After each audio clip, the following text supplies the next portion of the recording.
हरे कृष्णा। तो आज हम श्रील प्रभुपाद लीलामृत से पाठ करने का प्रयास करेंगे। तो ये है खंड 1 है, अध्याय 25वां है। इसका शीर्षक है हमारे स्वामी ने अपना काम खत्म नहीं किया है। इस बात की कोई चेतावनी नहीं थी कि श्रील प्रभुपाद का स्वास्थ्य खराब हो जाएगा, या यदि थे तो किसी ने इस पर ध्यान नहीं दिया।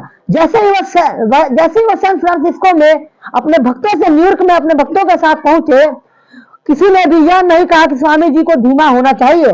5.5 घंटे की जेट उड़ान के बाद प्रभुपाद जी ने अपने कानों में अवरोधन के बारे में बात की, लेकिन ये बिल्कुल ठीक लग रहे थे। उन्होंने आराम नहीं किया, बल्कि उत्सवपुर हवाई अड्डे के स्वागत समारोह से होते हुए सीधे 26 सेकंड एवेन्यू के एयर स्टोर फ्रंट में 3 घंटे तक जोरदार व्याख्यान और मंत्रोच्चारण किया। अपने न्यूयॉर्क के विषयों को वह तेजस्वी और प्यारे लगते थे, और अपनी उपस्थिति, अपनी दृष्टि और अपने शब्दों से उन्होंने उनकी कृष्ण चेतना को बढ़ाया। उनके लिए उनकी उन्नत आयु, जो अब 72 वर्ष के करीब है, उनकी उत्कृष्ट विशेषताओं में से एक थी। वह उनकी ताकत थे, और उन्होंने कभी अपनी ताकत पर विचार करने के बारे में नहीं सोचा। तो इसमें श्रील प्रभुपाद जी जो बता रहे हैं उनके बारे में, उनके शिष्य बता रहे हैं कि श्रील प्रभुपाद जी ने कितना हमारे लिए स्ट्रगल किया। कि श्रील प्रभुपाद जी का तबियत बिल्कुल खराब था, लेकिन जैसे ही आए एयरपोर्ट में, जैसे ने लैंडिंग किया, 5.5 घंटे की फ्लाइट लेने के बाद डायरेक्ट आए और सीधा गए, और 3.5 घंटे तक उन्होंने कृष्ण कथा की।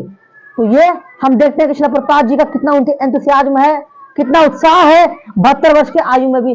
हालांकि ऐसे जो महान शुद्ध भक्त होते हैं भगवान के, ये जो है मटेरियल बॉडी पे काम नहीं करते, ये बॉडी लेवल पे काम नहीं करते, ये हमेशा स्पिरिचुअल लेवल पे काम करते हैं। ये जो है मानसिक लेवल पे काम करते हैं, ना कि हमारी तरह बिल्कुल ऐसे गिरे होते हैं।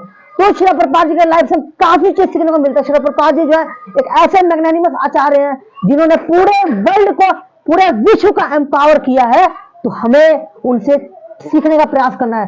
हालांकि हम कुछ कर नहीं सकते, लेकिन जो वो कह रहे हैं, as it is if you follow then our life will be also perfect. मंदिर में मखमली आच्छादित व्याख्यानमाला के पीछे एक नए मंच से बोलते हुए प्रभुपाद जी ने कहा, मेरी अनुपस्थिति में चीजें बेहतर हुई है। ताजा रंगी हुई सफेद दीवारों पर नई पेंटिंगें टंगी हुई थी। अन्यथा यह वही छोटा स्टोर फ्रंट था जहां उन्होंने अपनी international society for Krishna consciousness की शुरुआत की थी। उन्होंने यह लिखा कि वह अपनी वापसी पर नई इमारत में प्रवेश करना चाहते थे, इसलिए वे असफल रहे और उन्होंने मूर्खतापूर्ण $6000 गंवा दिए। लेकिन इस बात पर ध्यान नहीं दिए बिना प्रभुपाद जी ने एक और महत्वपूर्ण अवलोकन किया। उनके शिष्यों ने अपने आध्यात्मिक गुरु की भौतिक अनुपस्थिति के बावजूद उनके निर्देशों का पालन करने की प्रगति की थी। तो श्री प्रभुपाद जी ने कहा कि जब मैं नहीं था, इसके बाद आने के बाद लग रहा है कि चीजें बहुत ज्यादा चेंजेस हुआ है। भगवान की सेवा में मेरे शिष्य ने काफी मेहनत किया है। तो हमें भी देखना है कि हम भगवान के लिए कितना मेहनत कर सकते हैं, कितना पसीना बहा सकते हैं, कितना अपना खून बहा सकते हैं। श्री भक्ति सरस्वती ठाकुर जी कहा करते थे कि एक एक व्यक्ति को कृष्ण भावनावाद बनाने के लिए हर एक मेरे डिसाइपल को 1 लीटर खून बहाना होगा। सॉरी मैं गलत बोल रहा हूँ, 1 लीटर भी नहीं, 1000 लीटर खून बहाना होगा। तो ये स्टेटमेंट है श्रील भक्ति सिद्धांत सरस्वती ठाकुर का।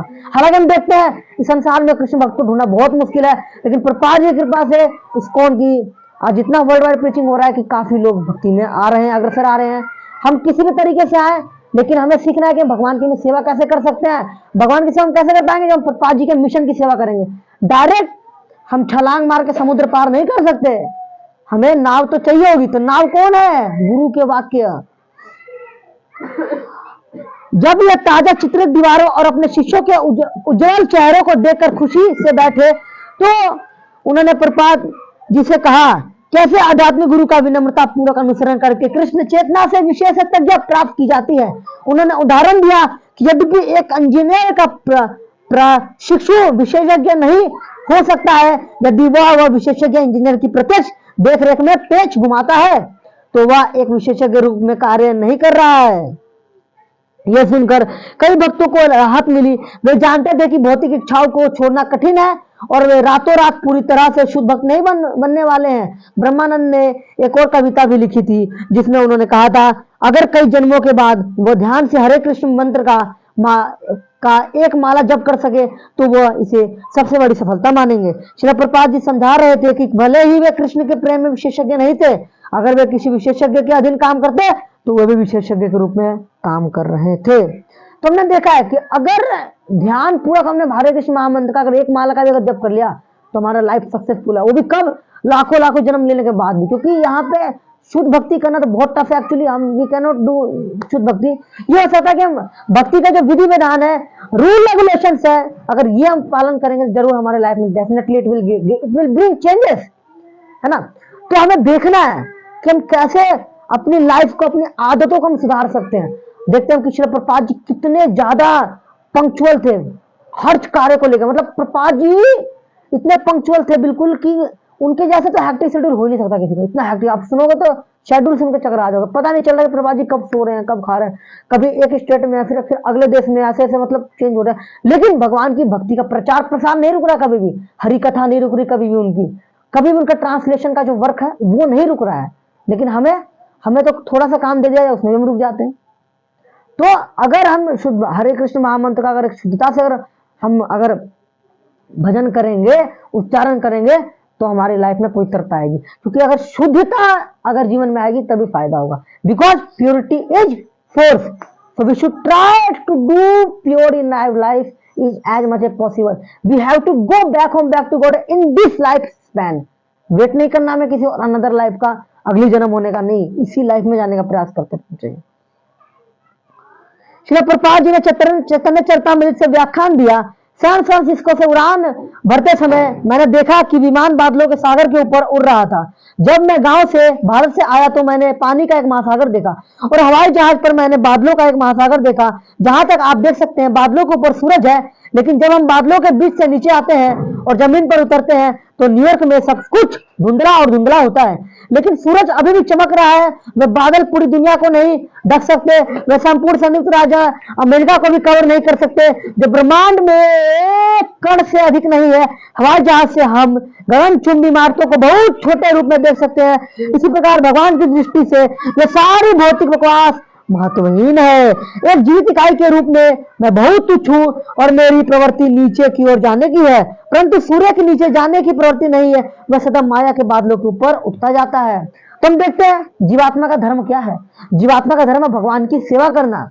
लेकिन यहाँ भौतिक संसार में क्या होता है, हम सब अपने अपने इंद्रियों की सेवा करने में लगा हुआ है। कोई अपने फैमिली में लगा हुआ है, कोई अपने में लगा हुआ है, नहीं भी तो कोई कुत्ता पालने में लगा हुआ है, कुत्ते से अपने बड़ा बिल्ली पाल ले रहा है ना, अपने शरीर की सेवा कर रहा है। तो कहीं ना कहीं सेवा तो करना है, क्योंकि ये हमारा स्वभाव है। Because this is our nature, our constitutional position is what, we have to serve the God not the dog, so we have to realise this fact. तो प्रभुपाद जी बता रहे हैं कि जब भारत से जब वो अमेरिका आ रहे थे तो उन्होंने क्या देखा, उन्होंने बता रहे कि उनको मतलब रास्ते में इतने सारे हार्ट अटैक आए और वो देखते हैं कि जो जहाज के पास जब देख रहे थे गगनचुंबी आकाश में बादल दिख रहे हैं, है ना, पक्षी उड़ रहे हैं, लेकिन फिर भी अगर बादल आ गए इसका मतलब ये नहीं कि सूर्य उगा नहीं है, सूर्य उगा हुआ है लेकिन बादलों ने ढक रखा है। ठीक उसी तरीके से अगर हमारे अंदर कृष्ण भक्ति नहीं है, जीवन शुद्ध नहीं है, इसका मतलब ये नहीं कि हमारे अंदर भक्ति नहीं। भक्ति इस संसार के हर जीवात्मा के अंदर हो, चाहे वो कुत्ता हो, चाहे बिल्ली हो, चाहे इंसान हो, चाहे पशु हो, चाहे कोई भी हो, क्योंकि उस हम सबके अंदर भगवान का कहीं ना कहीं एक अंश है। उस अंश के अंदर कृष्ण भक्ति है, लेकिन ढका हुआ है किससे?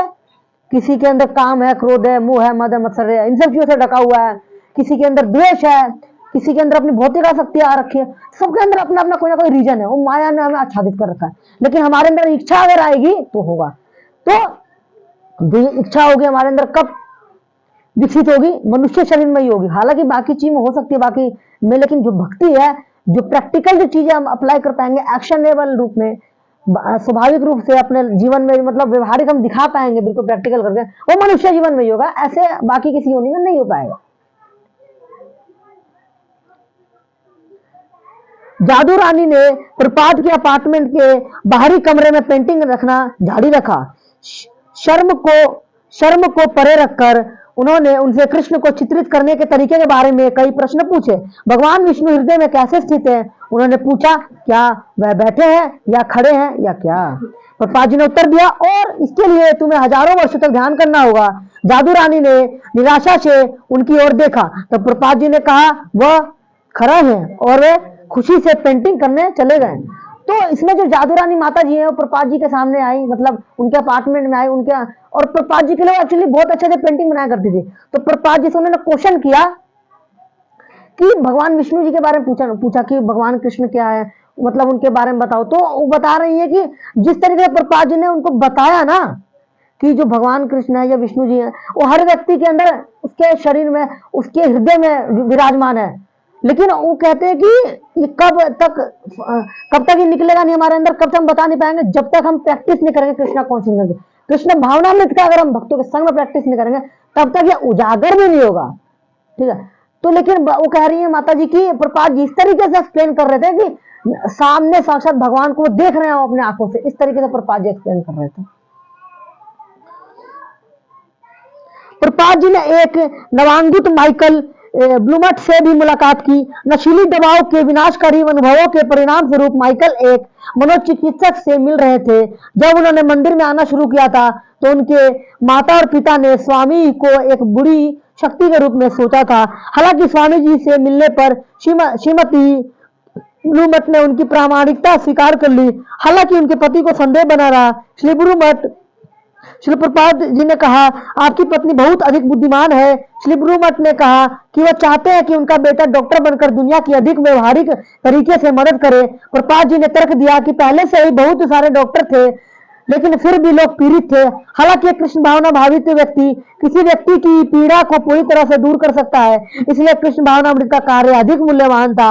मिस्टर ब्लूमट आश्वस्त नहीं थे, लेकिन वो माइकल को भक्तों के साथ रहने और मनोचिकित्सक के पास जाने से रोकने के लिए सहमत हो गए। वह स्वामी से असहमत होते हुए भी उनका सम्मान करने लगे।